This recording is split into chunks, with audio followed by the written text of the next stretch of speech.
மனிதனாகவும் நல்ல முறையில் வாழ்ந்து வருகின்றேன். ஆமாம், ஒரு நேரத்தில் அதர்மத்தெல்லாம் அழித்து தர்மத்தை நிலைநாட்டுவதற்கு 10 அவதாரங்களை எடுத்து, ஆமாம், இன்று ஏதோ வீணை காலம் கேட்கின்றது. சற்று பொறுத்திருந்து பார்க்கலாம்.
ஒரு மனிதன் என்னை பார்த்து ஒரு கேள்வி கேட்டார்.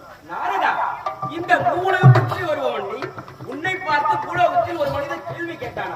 அப்படி என்ன கேள்வி கேட்டான்? கேட்ட கேள்வி என்ன தெரியுமா? என்ன கேள்வி? கொடுத்தவன் விழிக்கின்றான், அடுத்தவன் சிரிக்கின்றான். கொடுத்தவன் விழிக்கின்றான், அடுத்தவன் சிரிக்கின்றான். ஆமா, அந்த கேள்விக்கு நீ என்ன பதில் உரைத்தாய்? கேள்விக்கு பதில் தெரிந்திருந்தால் அவனிடத்தில் அவன் உரைத்திருக்க மாட்டேனான். அவன் கேள்வியை கேட்பவனை என் உடலெல்லாம் மடங்கிவிட்டது. இதுவரை யாருமே கேட்காத கேள்வி, அறிவுபூர்வமான கேள்வியை கேட்டுவிட்டானே. இந்த கேள்விக்கு என்ன பதில் தெரியாமல் உரை நாடி வந்தேன். ஆமா, அந்த கேள்விக்கு என்ன தத்தா பதில்? நாரதா, இந்த மூலவையும் சுற்றி வருபவன் நீ, ஆசைகளையும் வெறுத்தவன் நீ. அப்படி இருக்க ஒரு பிரம்மச்சாரியாக வாழ்ந்து வருகின்றாய். ஆகவே அந்த மனிதர் கேட்ட கேள்விக்கு உனக்கே பதில் தெரியவில்லை, எனக்கு பதில் தெரியவில்லை. நாரதா, அந்த கேள்விக்கு எனக்கு பதில் தெரியவில்லை. உலகத்திலே அதர்மத்தை அழித்து தர்மத்தை நாட்டுவீர்கள், அவதார புருஷன் என்று 10 அவதாரம் எடுத்தவர்கள். அப்படி இருக்கும் பொழுது அந்த மனிதர் கேட்ட கேள்விக்கு உங்களுக்கு பதில் தெரியாதா? எனக்கும் பதில் தெரியாது. நான் எங்க செல்வி? யாருக்கு கேள்விக்கு பதிலை கேட்டு சொல்கிறேன்? நாரதா, அந்த கேள்வி கேட்டனவா பூலோகத்தில் ஒரு மனிதன், அந்த மனிதனை நான் பார்க்க வேண்டும். நீங்கள் பார்க்க போகிறீர்களா? ஆமா. என்னையும் விதி விடவில்லையா? நாரதா, நீ உரைப்பது ஏதோ விந்தையிலும் விந்தையாக இருக்கிறது, எனக்கு சந்தேகமாக இருக்கின்றது. இல்லை தாத்தா, என்னை கேள்வி கேட்டானே மூலர் மனிதன், அவனை பார்ப்பதற்கு உன்னையும் விதி விடலை கூறினேன். அப்படியா? இதுவரையில் பாமர மக்களுக்கு நீங்கள் எப்பொழுதாக நேராக சென்று காட்சி இருந்தா? இல்லையே.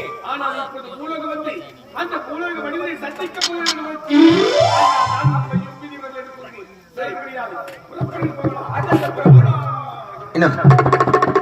தோண்டியின் புகழோடு தோன்றிய அக்கிலார் தோன்றலின் தோன்றாமல் அன்று எனும் வல்லவரின் குரலை கேட்ப இன்னும் இதே ஆசாரங்குப்பம் நகரத்தைச் சேர்ந்த தினகரன் தினகரன் எஸ்ஆர்டி போர்வெல்ஸ் தினகரன் என்று சொல்லக்கூடிய கலையன்பர் எனது கலைக்குழுவி சோகப்புயல் ஐயா மலைவையாவூர் நகரத்தைச் சேர்ந்த வெங்கடேசன் ஐயா அவர்களை பாராட்டி 101 ரூபாய் அன்பளிப்பு அளித்துள்ளார்கள். அன்னார் அவர்களுக்கு மனமார்ந்த நன்றியை தெரிவித்துள்ளோம். அது மட்டுமல்லாது இன்னும் இதே ஆசாரங்குப்பம் நகரத்தைச் சேர்ந்த பாலமுருகன் மேஸ்திரி ஐயா பாலமுருகன், மணவாளன், ஜெயகாந்தன் மூவரும் இணைந்து சோகப்புயல் ஐயா வெங்கடேசன் ஐயா அவர்களை பாராட்டி 101 ரூபாயும், அடியேன் என்னை பாராட்டி 101 ரூபாயும் அன்பளிப்பு அளித்துள்ளார்கள். அன்னார் அவர்களுக்கு கலைக்குழுவின் சார்பாக மனமார்ந்த நன்றியை தெரிவித்துக் கொள்கிறோம். நன்றி, வணக்கம். நாடகம் துவக்கம்.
வைகுண்டத்தில் புறப்படும் சமயத்தில் விதிவில்லை என்று உரைத்தாய். இந்த புலோகம் வந்த பிறகு உங்களுக்கும் நேரம் நெருங்கிவிட்டது என்று உரைக்கிறாய். என்னதான் காரணம்? அந்த புலோக மனிதனை பார்ப்பதற்கு உங்களுக்கு நேரம் நெருங்கிவிட்டது கூறி புறப்படும்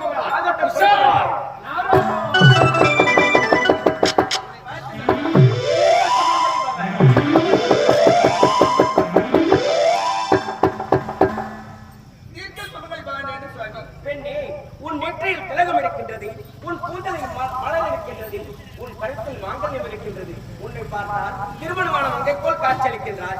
ஆகையால் உன்னை தீர்க்க சுமங்கலி வேண்டும் நான் வாழ்கிறேன். அப்படியா? கழுத்திலே மாலை மங்கலம் இருக்கிறது, திருமணமான மங்கை போயிருக்கிறார். அதனால் தீர்க்க சுமங்கலி வேண்டும் பார்த்தேன். உண்மைதான் சாமி, ஒரு கணவர் செல்வார் மனிதர்கள் சொல்வார்கள். ஆமா சாமி, நீங்க தீர்க்க சுமங்கலி வேண்டும் வாழ்த்திருக்கீர்கள். ஆனால் என் கணவனை இறந்து விடுகிறாரே. பெண்ணே, இறந்து கிடப்போது உன்னுடைய கணவனா? ஆமா. ஏதோ என்னையும் அறியாமல் நான் வாழ்த்து விட்டேன். என்னை மன்னித்து விடு, எனக்கு வழி விடு. நான் சாமி, ஒரு கணவனா ஒரு பெண்ணால் தீர்க்க சுமங்கலி வாழ முடியும்? வாழ முடியாது. தேவையை எப்படி வாழ்த்தலாம்? வாழ்த்த கூடாது. வாழ்த்து வீண் போகக்கூடாது. அப்படி என்றால் என் கணவர் உயிரோடு இருக்கிறார். உன் கணவரை நான் உங்களோடு எழுப்ப வேண்டுமா? ஆமா. பெண்ணே, அது என்னால் முடியாது. எல்லாம் பிடிச்சது நான் வருவேன். பரமனுக்கு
இந்த பெண்ணை நீ திருமணம் செய்து கொண்டாய். ஒரு வார்த்தை எனக்கு திருமணம் என்று நினைத்து உரைத்திருந்தால் தாத்தாவிற்கு திருமணமாகும் காட்சியை பார்த்த பேரன் நான் ஒருவனத்தான் இருக்கும். அப்படியா? இந்த பெண்ணை எப்பொழுது தாத்தா திருமணம் செய்து முடியும்? எனக்கு ஒரு சந்தேகம். என்ன சந்தேகம்? பாட்டி லட்சுமியை பாட்டி என்று அழைக்கிறேன். இவங்க என்ன விட்டு அழைக்க வேண்டும்? சின்ன பாட்டி நினைச்சு பாருங்க. பாட்டி இப்படியே பேசி போய் தாலி ஆட்டு பையன்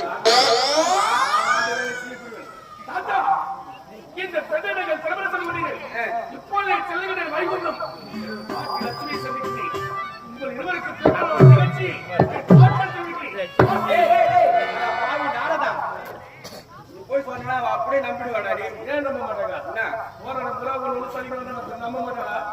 ஒன்றுக்கு 2 ஒன்றுக்கு 3 உன்னை நானா பண்ண போறியோ நாராயணா.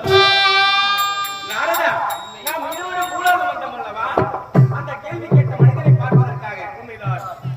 நீ முன்னே சென்று கொண்டிருந்தாய், நான் உன் பின்னே வந்து கொண்டிருந்தேன். இந்த பெண் என் பாதத்தில் படைந்தார். தீர்த்த சுமந்தரி பவன் என்று நான் வாழ்த்தினேன். எதுக்கெல்லாம் வாழ்த்து விட்டீனா?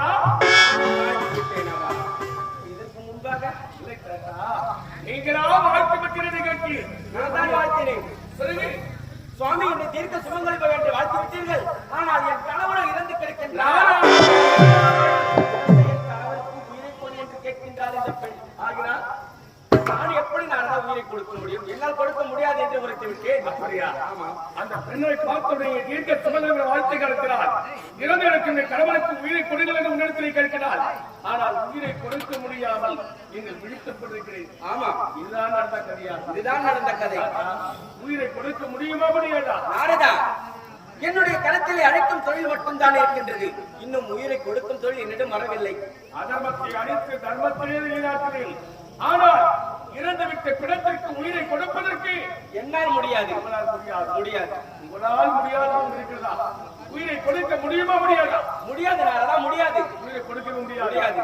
உயிரை கொடுக்காவிட்டால் கொடுக்காவிட்டால் இந்த பூலோகத்திற்கு நீங்கள் செல்லவே முடியாது. செல்லவே முடியாது. இந்த பெண்ணை கணவனுக்கு எப்பொழுது உயிர்களோ அப்பொழுதுதான் நீங்கள் வைகுண்டமே செல்ல முடியும்.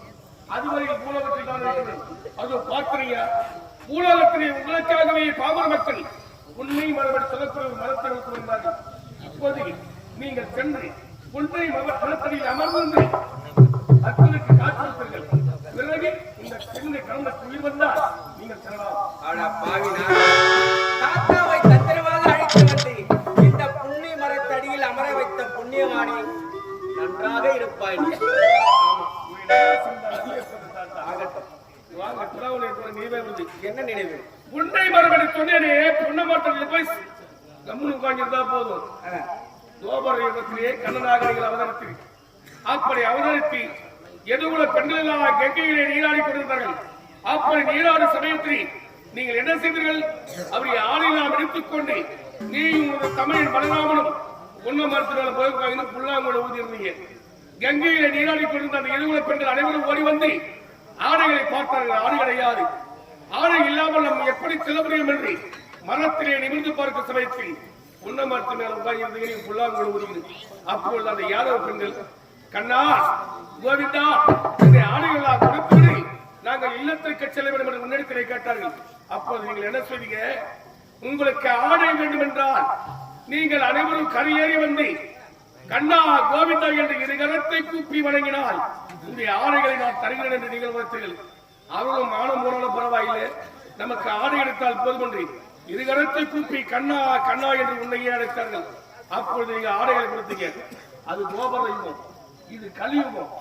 கலியுகத்தில் எங்கன்னா பெண்கள் ஏரியிலோ கணத்திலேயோ குளத்திலேயோ இல்ல பாத்ரூம்ல குளிக்கும் போது அவங்க துணியில எடுத்து போய் புண்ண மரத்தில் உட்காந்து வச்சியா ஈசா மரத்தை வீசி விடுவாங்க. நாரதா, எதற்காக அப்படி செய்தேன்? அந்த கங்கையானவள் யார்? அவளும் ஒரு பெண் தான். அப்படி இருக்க ஒரு ஆணாக இருந்தாலும் சரி, ஒரு பெண்ணாக இருந்தாலும் சரி, ஒரு கங்கையில் இறங்கி குளிக்கும் பொழுது அவர்களுடைய ஆடையை முழுவதுமாக அகற்றாமல் ஆடையை உடுத்துக் கொண்டுதான் அந்த கங்கையில் இறங்கி குளிக்க வேண்டும். அப்படி அவர்களுக்காக உணர்த்துவதற்காகவே நான் அப்படி செய்தேன். கங்கையிலே நீராடு சமயத்தில் ஆடாக இருந்தாலும் சரி, பெண்ணாக இருந்தாலும் சரி, ஆடை இல்லாமல் பிறந்த மேனியோடு நீராடக்கூடாது. ஏதாவது ஒரு சிறிதளவு ஆடையாவது அணிந்து விட நீராட வேண்டும். உண்மைதான். அதை பாடம் பெறுவதற்காக வச்சை நீங்கள் செய்து. ஆமா, நினைக்காதீங்க. உன்ன மாத்திரம் தான் உட்காரலாம். ஓ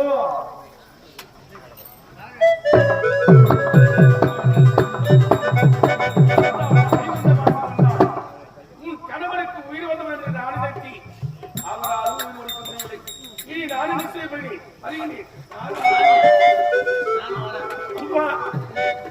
நானும் வரேன். என்னோடு வந்து என்னதான் செய்ய போறேன்? எல்லாம் விட்டால் நானும் வருகிறேன் என்று வைக்கலாம். சரி, வைகுண்ட சென்னையின் தாத்தாவை அழைத்து வந்தி, சத்தியலோக சென்னையின் தந்தை அழைத்து வந்தி, எவராலும் உயிர் கொடுக்கவில்லை. ஆனால் இதற்கெல்லாம் உயர்ந்தவர் ஒருவர் இருக்கிறார். யார் தெரியுமா? எனது பெரிய தாத்தா. எருமக்கடை 84 லட்சம் ஜீவராசிகளுக்கு படியளக்கும் கர்த்தன் அந்த உமா மகேஸ்வரன் இந்த புலகம் வந்தான். நிச்சயமாக நாராயணா, அப்படி என்றால் அந்த கைலாயம் எங்க இருக்கிறது? உமா மகேஸ்வரன் எப்படி இருப்பார் என்று உழைக்க தெரியாது. பத்மாவதி, உன் பரிதாப நிலைக்கிறது. இப்போதே செல்கிறேன் கைலாயம் சந்திக்கிறேன். தாத்தா உமா மகேஸ்வரன் அந்த பணிகளுக்கு பரவலை தந்திரமாக அப்படி அழைத்துள்ள சமயத்தில் உசாரணம் பொருள்படுத்தாய் எங்கள் மூவர் பாதத்திலே புரிவிடுவார்கள். அதே போன்று அவர் பாதத்திலே நிச்சயமாக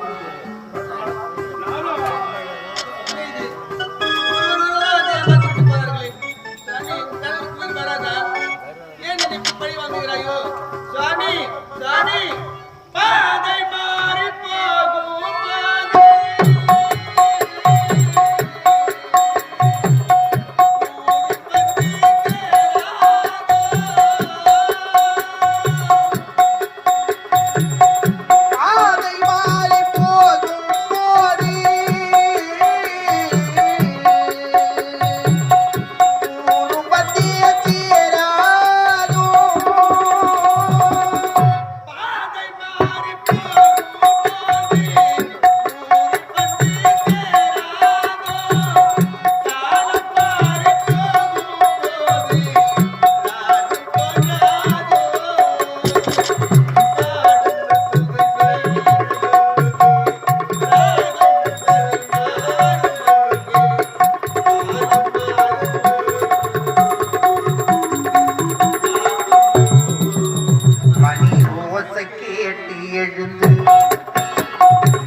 ஓசை கேட்டு